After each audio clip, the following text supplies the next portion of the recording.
रात के 12 बजे अरविंद को आखिरी ट्रेन पकड़नी पड़ी। स्टेशन सुनसान था और पूरी ट्रेन खाली। वो अकेला एक पुराने से डिब्बे में बैठा। कुछ देर बाद उसे सामने वाली सीट पर किसी के बैठने की आहट आई। उसने देखा सीट पर कोई नहीं था। फिर खिड़की में उसका अपना चेहरा नहीं, किसी और का चेहरा दिखा। सफेद आंखें और सड़ा हुआ चेहरा। ट्रेन अचानक तेज चलने लगी और आवाज आई, ये डिब्बा सिर्फ आत्माओं के लिए है, अब तू भी यहीं रहेगा। अरविंद चीखा, लेकिन दरवाजे अपने आप बंद हो गए। सुबह जब ट्रेन डिपो में पहुंची, डिब्बा खाली था, लेकिन सीट पर खून से लिखा था, अब अगला यात्री कौन है। अरविंद के गायब होने के बाद रेलवे अधिकारियों ने डिब्बे की जाँच की, लेकिन उस ट्रेन का कोई रिकॉर्ड ही नहीं मिला। स्टेशन मास्टर ने बताया कि ये वही डिब्बा है जो 20 साल पहले जला था, जब पूरी ट्रेन में आग लगने से 300 यात्री मारे गए थे। कहा जाता है उनकी आत्माएं अब भी उसी डिब्बे में सफर करती हैं। उस रात विनोद रेलवे गार्ड ने डिब्बा सील करने के लिए उसमें कदम रखा।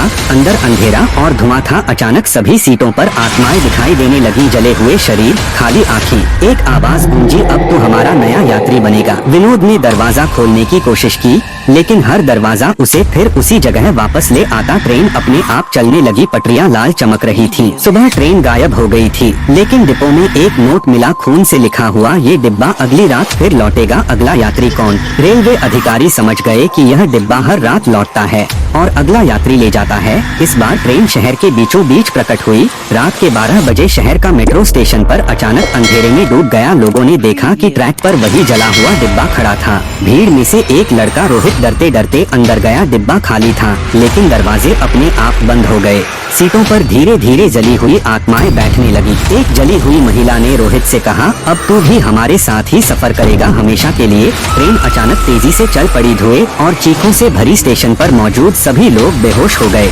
सुबह शहर में खबर फैली गई, 300 लोग गायब हो गए और स्टेशन पर सिर्फ वही डिब्बा खड़ा है। सीट पर खून से लिखा था, अब पूरी दुनिया हमारी पटरियों पर है। शहर में 300 लोगों के गायब होने के बाद सरकार ने तांत्रिक आचार्य रुद्रनाथ को बुलाया। उन्होंने कहा, यह ट्रेन सिर्फ श्रापित आत्माओं की है, इसे रोका नहीं गया तो पूरा देश खत्म हो जाएगा। रात के 12 बजे टीम स्टेशन पर तैयार खड़ी थी। जैसे ही डिब्बा प्रकट हुआ, लाखों आत्माओं की चीखें गूंज उठी। रुद्रनाथ ने पवित्र त्रिशूल से पटरियों पर यंत्र बनाया और मंत्रोच्चार शुरू किया। डिब्बा तेजी से उनकी ओर आया। दरवाजों से आत्माएं निकलकर हमला करने लगी। आचार्य चिल्लाए, अब यह श्राप यहीं खत्म होगा। डिब्बा यंत्र पर चढ़ते ही रुक गया और आग के धुएं में फट गया। हजारों आत्माएं आसमान में उठकर मुक्त हो गईं। सबको लगा सब खत्म हो गया, लेकिन स्टेशन के अंधेरे कोने में एक जली हुई टिकट पड़ी थी, जिस पर लिखा था, यह ट्रेन फिर लौटेगी जब डर जीवित होगा।